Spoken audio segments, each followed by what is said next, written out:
Hello, everybody, and welcome back to another episode of Microsoft Flight Simulators news and updates. And we've got some new aircraft hitting the field for you guys, as well as a really awesome looking airport. So stick around. Make sure if you guys can that you join us at Flight Sim Expo 2023. That's right, Overkill Simulations is going to be present this year, guys, at the Lone Star Museum in Houston, Texas. If you guys are interested in joining us there, be sure to check down the description below. There is a coupon code that can save you guys a bit of money using my personal reference to get you there. Again, that'll save you a bit of cash in your Flight Sim Expo 2023 experience. This is going to be June 23rd through the 25th of 2023. Again, in Houston, Texas, at the Lone Star Flight Museum. I went a few years ago in Las Vegas, and they are an absolute great time. There's some very, very informative and educational seminars to help better your flight simming experience, as well as a ton of developers of both hardware and software that you guys actually get to try out, essentially a try before you buy experience, as well as talking with the developers themselves and finding out what the products are all about. So again, guys, it's going to be Flight Sim Expo 2023 in Houston, Texas. I hope to see you guys all there. Don't forget to use my coupon code that you can find down in the description below. If you are interested in acquiring any of my Overkills tutorial guides or simply interested in supporting the channel, please consider joining me on Patreon. Patreon subscribers level tier 2 and above have access to all of my guides as well as any future guides that come along down the road. Patreon link can be found in the description below, and thank you to all of my current subscribers.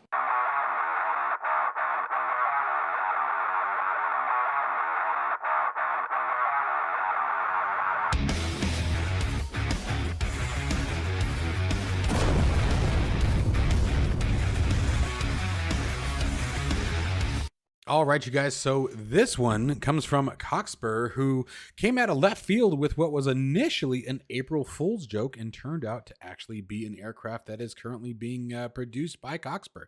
And that is the Heinkel HE-162 or Spats or Sparrow.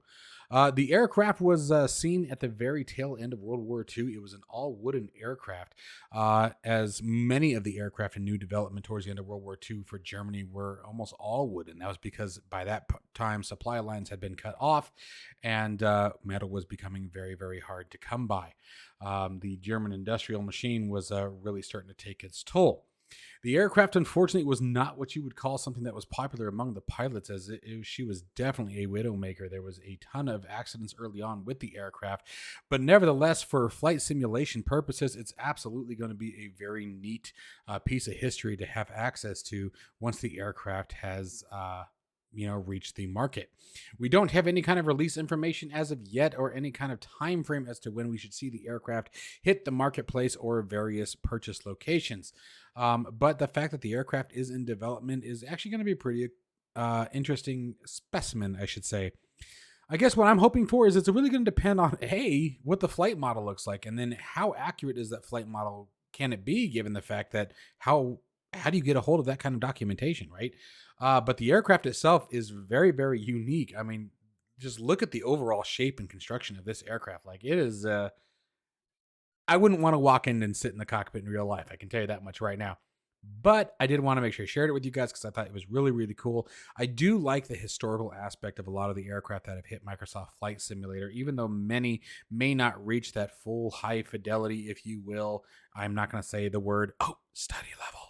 But you guys know what I'm getting at, right? They don't have to have that magnificent authenticity to every aspect of the aircraft. It's kind of cool just being able to get up and fly around your hometown, or maybe fly around a arena of combat or theater of combat in which some of these aircraft served.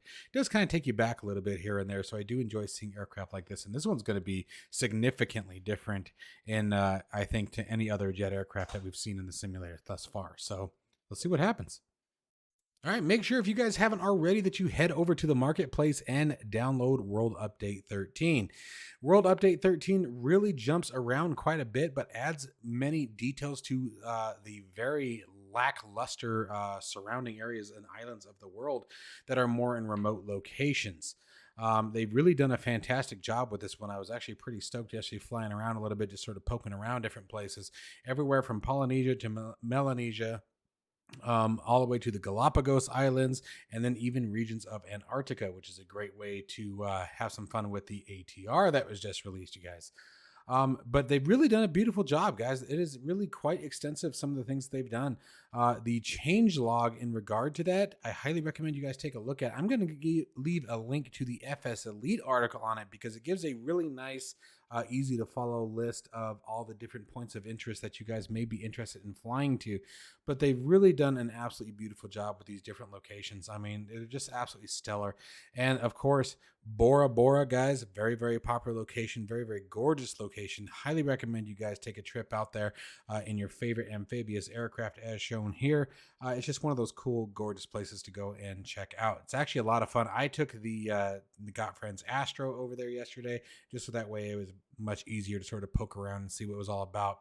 But another fun location for like the Goose and things like that to go to as well. So again, remember, world updates you must download manually. Just because the server patches or the simulator patches doesn't mean that the world update is installed. You have to go to the marketplace and download them manually to get all these scenery updates.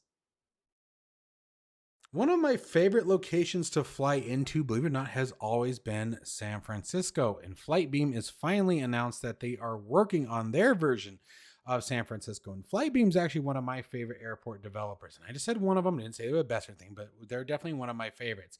I've always liked the work that they do. They put a lot of detail into everything. They really work hard to bring the airport to life, as many of the other developers do. But I've really always been very impressed with Flightbeam Studios' works.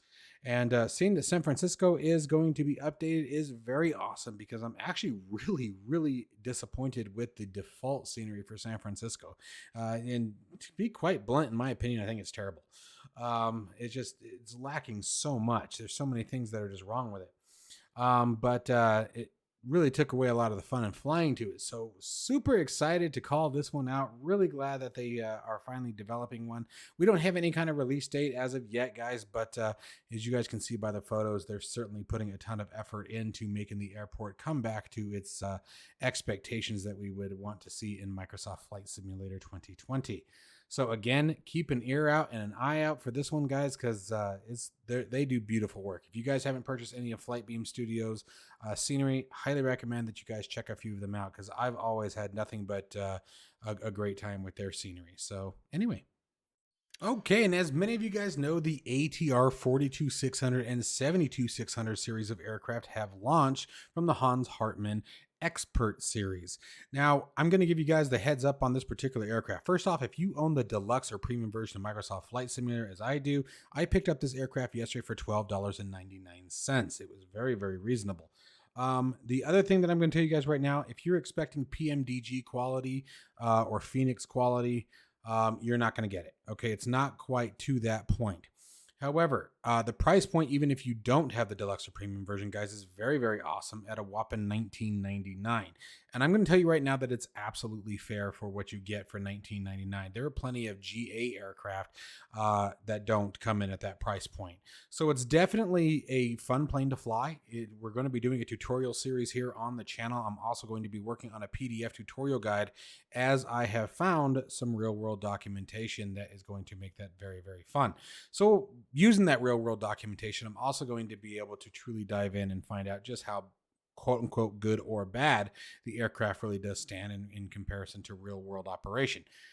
Now, again, so you can't expect PMDG or Phoenix quality, but again, you're also not paying anywhere from $50 to $80 for the aircraft.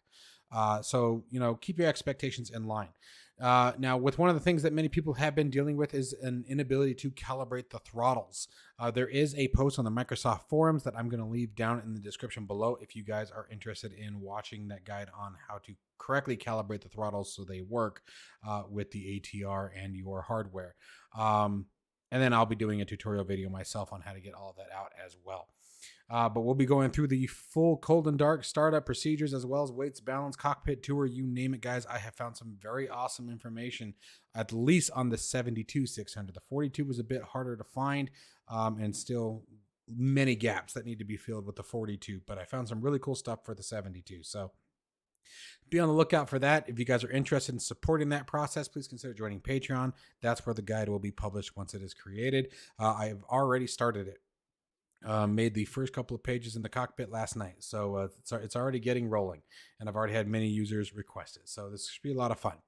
But anyways, I will tell you guys this. There are some hiccups that you have to deal with, just like any other first release launch of an aircraft.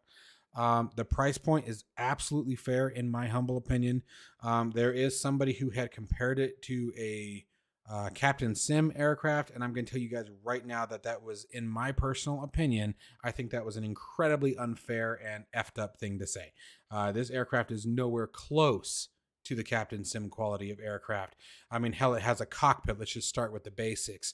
And the cockpit isn't one aircraft pretending that it's not a 747 on the inside. So it definitely wasn't lazy work by any means. And again, with the price point being where it is, I think it's absolutely a great aircraft. Okay. So just keep that in mind, guys.